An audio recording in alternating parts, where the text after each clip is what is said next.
Welcome back. It's Operation Pixel time. Doing some Phantasy Star.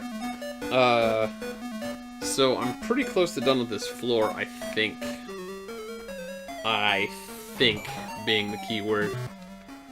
I'm just gonna map out the rest of this floor. I should find a doorway or, what's it, more stairs shortly, I would imagine.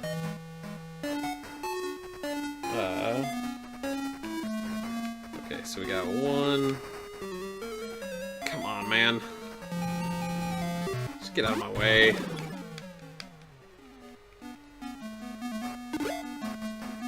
Alright, 2, 3, dead end. So we got 1, 2, 3, dead end. That checks out on my map. Which makes me very happy. Because if you've tuned in for the last couple episodes... Did that guy say something different? I think he was blue. And then these slimes immediately showed up, which makes me feel like maybe he was different. Just run past those guys so many times now that I stopped listening to them. But yeah, if you tuned in for the last couple episodes, you saw my embarrassing... Or at least heard about my embarrassing failures to accurately map out this dungeon. It's gotten better, but I'm still stuck in here and I've had to redraw my map like twice. Once for each floor, so it's not like I screwed up that badly, but still not great. But I did promise last time that I was going to talk about a philosophical concept that was of interest to me. And that is the Japanese concept of wabi-sabi. I believe that's what it's called. If you look it up on Wikipedia, it's like W-A-B-I, wabi, and then S-A-B-I for subby. Wabi-sabi. And I find it interesting because essentially the chief tenets of it is that, you know, everything is impermanent, nothing is perfect, and everything is in decay. And so like I was saying last time, it's a very negative sounding concept that basically just sounds like, you know, the world is just dying and that's just the natural state of things, and like, you know, everything is just imperfect and never will be perfect. But in a sense, I find that to be kind of comforting. 2, 3, 4. For me, it's because, like, I tend to be a bit of a perfectionist.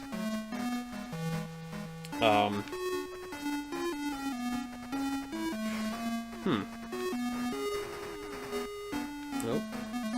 Oh, there's a door.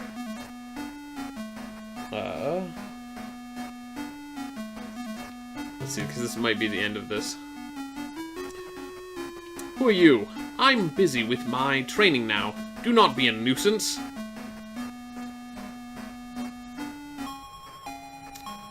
I've received a letter from the governor. Please read it. Let me see it. Our duty is clear. We must protect the planets of the Aggle system from evil. Oh no, they said it was a girl, wasn't it? I'm gonna give him sort of a guy voice.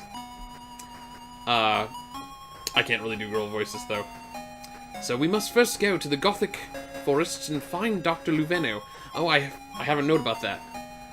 We can use an underground passage from a manhole in the spaceport. A manhole in the spaceport. Hold on, I'm gonna make a note of that because I'm definitely gonna forget that. I'm just gonna write Gothic forest underground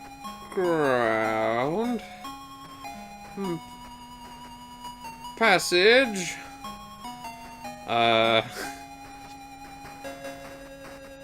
Manhole in spaceport. So I did have a note here earlier that's, where is it?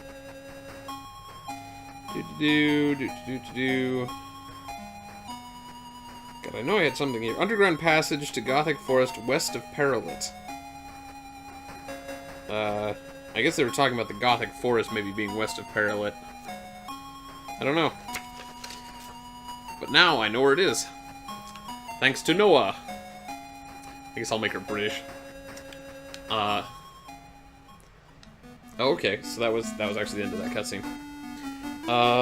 Okay, so I have one little place to check out here. Probably won't be anything more than a little bit of treasure. And then I get to use my map to find my way out. Because I keep forgetting to buy freaking escape rope type things. But yeah, Wabi Sabi. Like I said, I'm a perfectionist. So the idea that nothing is ever perfect is actually somewhat comforting. Because, like, you know, I recently built a sort of home gym, which I enjoy very much. But, yep, just a dead end. Let's see. I have to pay some attention to this just so I can get out of here expediently. But yeah, I built a platform for the power rack I bought, which is kind of like a standing thing for weightlifting. It's like the most convenient thing. If anyone wants to set up a home gym, I would recommend getting a power rack instead of like a whole bunch of machines and who knows what else. Because it's just the most space efficient, most effective. And there's a lot of things you can do with a power rack. But, oh crap, where am I?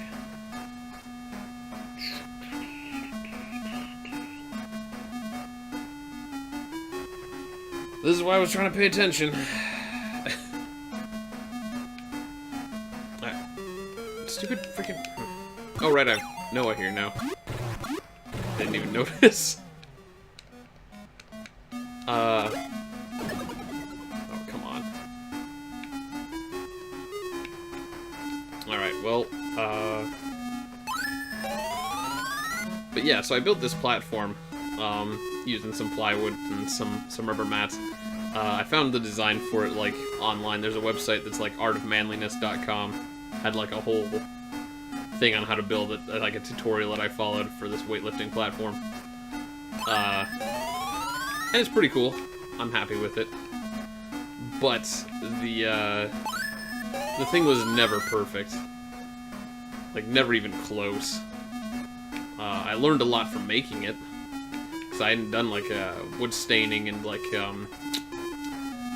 treating the wood. What's that thing that you put on it? The wood finish to help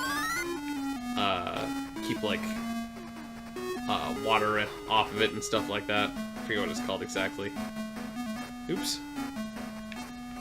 I want magic. Alice. Heal. Noah. Oh, he was already full. Great. Oh, right, I remember what I was going to do. I was going to try to identify where I was. Facing north. So I'm in a dead end facing north. Okay, I think I know where I am. Should be another right turn up ahead. Yep. Okay, I know where I am again. Dungeons are certainly not a simple challenge. But yeah, there was little imperfections with it, like some of the measurements didn't quite check out like I wanted them to. It turned out the power rack was a little too wide for the 4x8 plywood. So we had to do a couple extra changes to the design. And the power rack seems like maybe it's not even, though I think that might be just because it's in the garage, and the garage probably doesn't have an even floor. I've heard it said somewhere that garages typically don't have even floors, because in the case of water, they're always pointed slightly downhill, just to make sure that the garage drains out towards the door. And I guess that makes a lot of sense. Well, that's a lot of them. But yeah. I just felt better about the whole thing once I started thinking about Wabi Sabi, because, like, I was like, honestly speaking, it's a power rack. It's gonna get banged up by people friggin' picking up weights and dropping them, and everything's in it is gonna get scuffed and damaged. No, I can get there quicker this way. And, you know, it's like, again, with Wabi Sabi, it's never going to be perfect. And, like, it's gonna get less perfect as time goes on. And, like, if I sat there worrying about trying to make it perfect, I could sit there adjusting it, trying to fix it, make little changes. I could have spent, like, freaking weeks, months, just trying to make it slightly spiffier looking. And it's like, it wouldn't even matter. So I think the basic concept, going back to original Wabi Sabi there, is that, like, there's sort of an artistic beauty, almost, in imperfection. Because, you know, it's like, nothing's ever perfect, so it's like, there's something, you know, individual, like, it gives it personality. Makes it unique, special. Sort of adds value in a way, like sentimental value. Because, I mean, you know, it's even like, I don't know, if you had a pencil, it's like, even if there's better pencils, like, that pencil is yours. You know, it could be like one of those old school, like, #2 pencils, and you've shaved it down so the thing's only like 2 inches. It's like, you still might not throw it away, because there's nothing wrong with a 2-inch pencil. Like, some pencils are 2 inches and some of them are freaking 6 inches or whatever the normal length of a pencil is. I assume it's 6 inches. I haven't ever measured a pencil or cared what their default length was. But, you know. Oh, these guys are barbarians. Still pretty peaceful, though. But yeah. I don't know, I just like the idea of nothing ever being perfect. Makes it a lot easier to live with imperfections, especially in your work. See, I always gun for perfect, but nothing ever is good enough. Never is. Sometimes you get, surprised. I know, I've doodled a lot, and occasionally I have, like, drawings where, like, they turn out better than I thought they would. 'Cause I'm not, like, a great artist. I'm okay at drawing, but, like, you know, I wouldn't brag about it. I don't think most artists would brag about it. Honestly, it's sort of a notorious thing between artists, is that, they even have a hard time taking compliments. Could be, like, an amazing artist, and someone says, wow, that's really cool. They'll be like, the lighting's all wrong, and proportions are kind of off, and it's like, you know, 1 out of probably 10,000 people could have done that. Oh, whoops, I attacked. No, kill him, no! It's my bad. I accidentally killed one in my frenzy. So we'll hope that doesn't come in later. I'm really bummed about that. It's really trying hard not to kill any of those guys. But we're here, back in town with Noah. And I guess that's a good time to take a break for now. I know where to go next. It's gonna be the Gothic Forest. So I'm making smooth progress now. Took a bit to get here, but smooth sailing. I may actually take some time to level up Noah, because it kind of seems like Noah's probably, yeah, level 3. She needs a bit of work. But we'll get her there. We'll come back next time on Operation Pixel. I already saved, but I'm going to do it again. Can't over-save. But we'll come back next time on Operation Pixel. And we'll probably head to that underground passage, see if we can't get to the Gothic Forest and Dr. Luveno Lab. High five.